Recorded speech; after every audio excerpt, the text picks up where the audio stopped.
औज़ुबिल्लाहिमिनश्शैतानिर्रजीम बिस्मिल्लाहिर्रहमानिर्रहीम। अस्सलाम वालेकुम। उम्मीद करती हूँ अल्लाह ताला से कि आप लोग बिल्कुल ठीक ठाक होंगे, अपने घरों में खुश और आबाद और ईमान की भरपूर हालत में होंगे। अल्लाह ताला से ये भी उम्मीद करती हूँ कि आप जहाँ भी रहें खुश रहें, अल्लाह ताला के रहमतों और बरकतों के साए तले में रहें। रमज़ान करीम के बाबरकत दिन बहुत तेज़ी से गुजर रहे हैं और मेरा ये इरादा है कि इन चंद दिनों में आपके लिए वो पावरफुल अज़कार लेके आऊँ कि आपकी ज़िंदगी सिमट जाए, आपकी ज़िंदगी खुशियों से भरपूर हो जाए। दरूद इब्राहिमी की मन्नत और रमज़ानुल करीम मुबारक, इन दोनों का क्या लिंक है?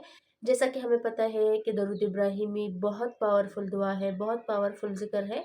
जिस भी हाजत के लिए हम करें, जिस भी मकसद के लिए हम करें, वो ज़रूर पूरा होता है।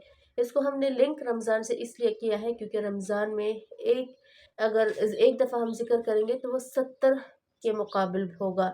अगर हम इसी तरह दरूद इब्राहिमी की मन्नत मांगेंगे, चाहे 5 दिन की मांगे, चाहे आप 10 दिन की मांगे, आपने क्या करना है कि रमज़ान में खुसूसन जो भी आपका मसला है, आपकी परेशानी है, आपकी कोई लाइलाज खुदा न ख्वास्ता बीमारी है, कोई आपके कोर्ट कचहरी के मामलात है, रिश्ते के मामलात है, बैरूनी मुल्क आपने जाना है, पासपोर्ट का मसला है, वीज़ा का मसला है, और जैसे कोई भी आपके रिलेटेड मसला है, आपने क्या करना है कि रमज़ान मुबारक में आपने दरूद इब्राहिमी की मन्नत ज़रूरी मांगनी है, क्योंकि रमज़ान करीम में हर दुआ इंसान की कबूल होती है, चाहे वो कितना गुनाहगार हो, चाहे वो कितना पारसा हो, क्योंकि दुआ के कबूल करने की ताकत सिर्फ मेरे अल्लाह की है और वो नीयतों को जानता है।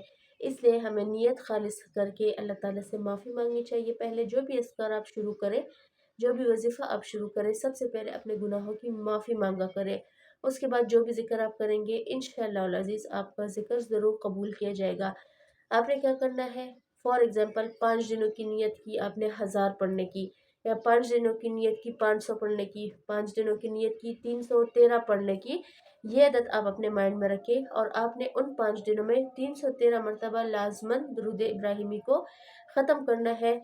और 2 रकात नफ़ल अगर हो सके तो 2 रकात नफ़ल पढ़कर आपने हदिया करना है दरूद इब्राहिमी आप सल्लल्लाहु अलैहि वसल्लम को।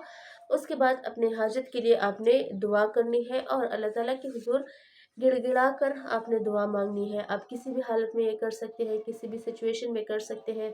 बहनें पूछती है कि हम अपने स्पेशल डेज में कर सकते हैं। आप कोई भी जिक्र कर सकते हैं, आप वजीफ़ा नहीं कर सकते, आप तिलावत नहीं कर सकते। जिक्र जो भी चाहे आप अपने स्पेशल डेज में कर ले, लेकिन दरूद इब्राहिमी की मन्नत आप नहीं मांग सकते, क्योंकि आपने पाक साफ होकर कोई वजीफ़ा कोई तिलावत जो है वो करनी होती है। उसके बाद आपने दुआ मांगी थी मुसाफिर के लिए कि सफ़र में कर सकते हैं, बिल्कुल वज़ू करके आप सफ़र में कर सकते हैं। नियत कैसे करनी है? नियत आपने करनी है कि ए अल्लाह, मैं दरूद इब्राहिमी की मन्नत मांगती हूँ, इतनी मन्नत इतने डेज़ में मैं कंप्लीट करूँगी, तो मेरी ये हाजत कबूल कर ले। अगर नफ़ल की ताकत है, आप नफ़ल पढ़ लें, अगर नफ़ल की ताकत नहीं है, तो आप वैसे हदिया कर दें आप सल्लल्लाहु अलैहि वसल्लम को और उनके वसीले से अपने लिए दुआ मांगिए। रमज़ान करीम में दरूद इब्राहिमी की नीयत, दरूद इब्राहिमी की मन्नत ज़रूर मांगिए, क्योंकि आप हो ही नहीं सकता कि खाली हाथ लौटाए जाए। लेकिन मुझे और मेरी फैमिली को ज़रूर अपनी दुआ में याद रखें। कल मिलती हूँ आपसे इंशाल्लाह। अल्लाह हाफ़िज़।